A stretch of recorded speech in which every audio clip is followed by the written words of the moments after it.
In this video, I want to show you a quick and easy way to have more power to your forehand without changing your stroke. So stay tuned.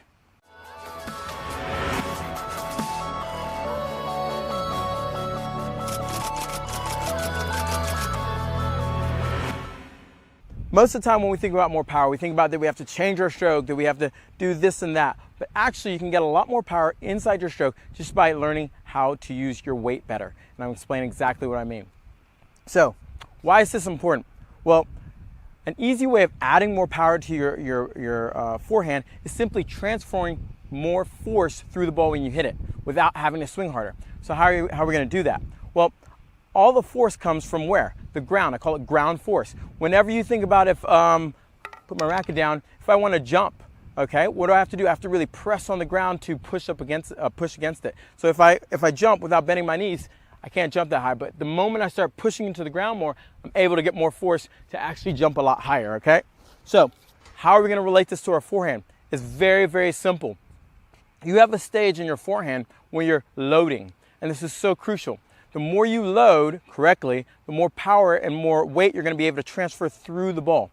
So you see a lot of pros either loading open stance, where you notice when they're taking this last step before they're about to hit the ball, you see them get into this position where they're loading the weight. Well, what's that look like? That looks like that jumping position. So in this position here, I'm loading, I'm pushing against the ground. Now, here's what I think is the most important part, is that wherever we load, how we load, or if we load in the opposite direction, then we're going to be able to hit in that direction. So I'll make this very clear. If I'm loading here, where I'm going to go? I'm going to go up. So part of what we want to do is when we're gauging to hit a forehand, we want to load in the opposite direction so you can push the force forward. So how this is done is a lot of times when I'm moving to hit a ball, I'm going to slightly take a step back and load this leg. So I'll show you so you can see it along the baseline and you can really see what I'm talking about. When I'm moving here, boom, boom, boom, I'm taking a step slightly back. Okay, I'm loading my body this way, so now I can step through and transfer my weight. Two really simple, quick drills you can do to help you get more power without having to change your stroke.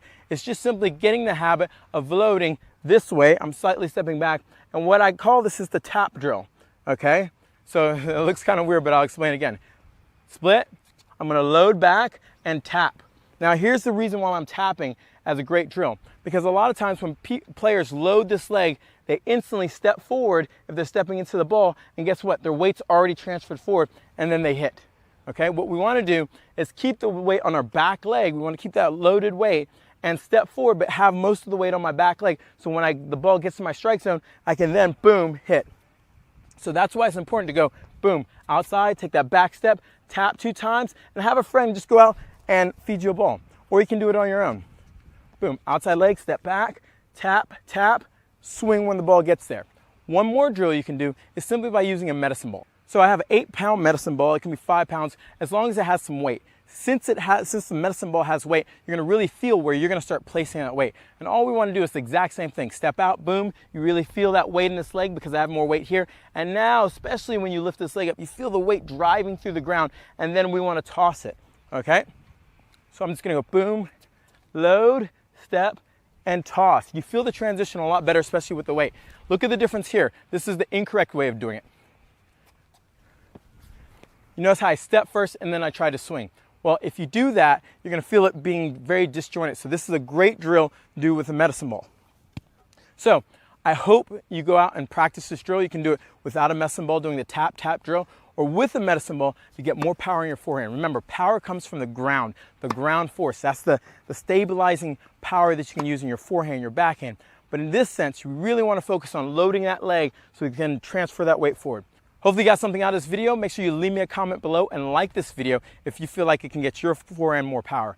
And if you want to check out more great videos, check me out at TotalTennisDomination.com. Okay? Go out, practice this, and play tough.